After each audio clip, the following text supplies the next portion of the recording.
But first, let's talk about what's hot now. That got you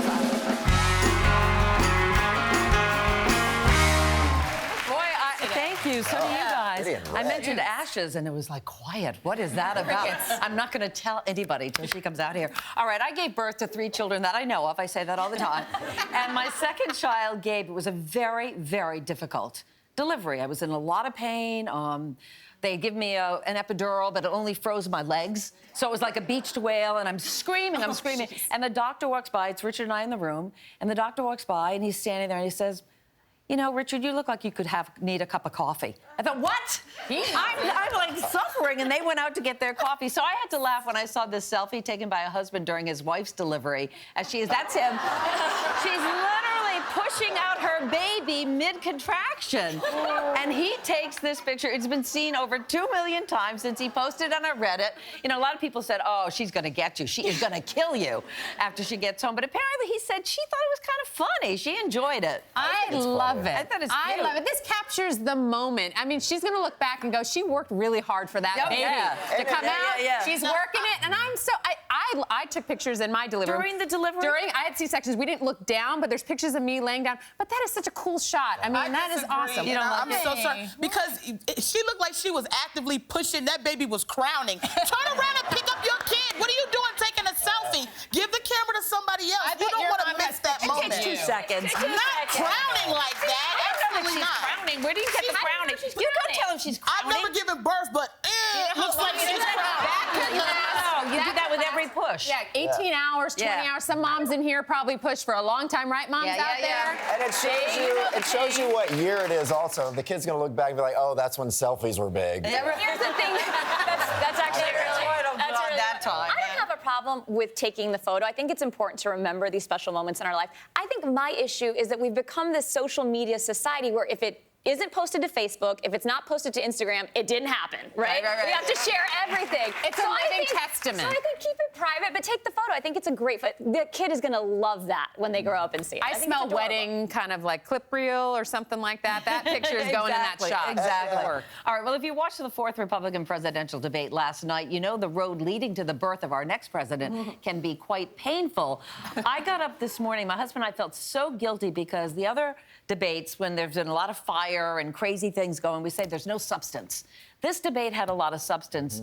We were bored. I know, we're such hypocrites. Such a hypocrite. We are what did you guys think of it, though, overall? Well, I love that we actually got to hear some policy this time. I thought it was a great debate. I thought the moderators were good.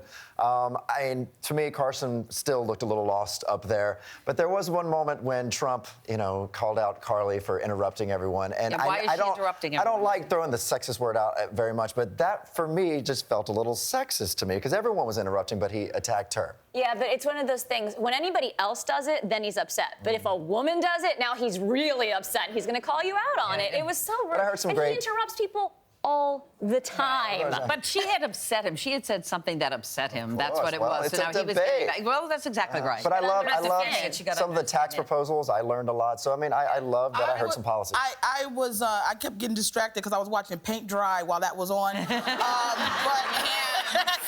But it was boring. I was like, calm. It was calm, cool, fine.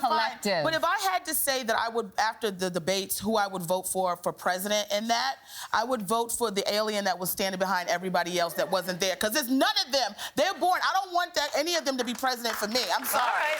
Okay. Well, one of the things they talked about was raising the minimum wage. And I guess it was several of them. Trump, Carson, and Rubio said they would not raise the federal minimum wage. But here in New York, yesterday, the governor said it is going to be raised to $15 by 2018. So New York is now on record doing that. But they made a lot of arguments as to why it is not necessarily a good thing. Well, this is, as you said, the debate. This is one of the points that was very interesting to me because I said, why wouldn't you raise the minimum wage? Raise the minimum wage. People can't survive on, 7-something in change, now $15.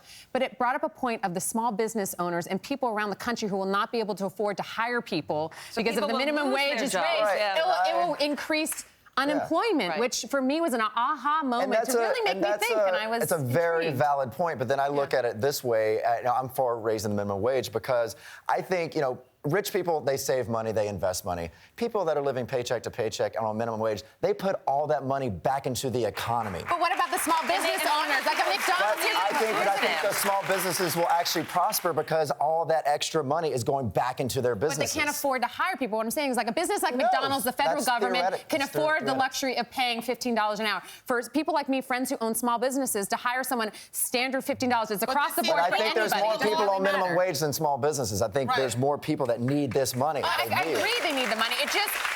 For me, it brought up such an interesting point that really made me think. And last night's debate made me think a little bit. And I applaud the Republican Party and I applaud Fox News, Fox for making everyone think a little bit. It wasn't a yelling match, so it was thought-provoking. That's what was most interesting about the debate. I thought they handled themselves so well, coming off what we had seen on MSNBC. I thought it was really nice. They kind of reset the stage, and I thought it was good to hear things about issues, especially things like minimum wage. For me, immigration. It was really nice to hear what their thoughts are on the plan. Well, then everybody was criticizing the Republicans after the CNBC debate, saying, how dare they try to run the show? In effect, then, are you saying they actually were right to do what they did because there was a much more civil debate this time? I felt like I actually heard policy and not a ton of propaganda and a ton of personal attacks on each other. I actually heard them speak. I had no idea where they stood on a lot of issues, and maybe that's because I don't tend to vote Republican. But last night, I felt like they opened my eyes, like the minimum wage debate. I was very impressed with a lot of the answers I heard, and I wasn't expecting to feel that way. And I think when you walk away from a debate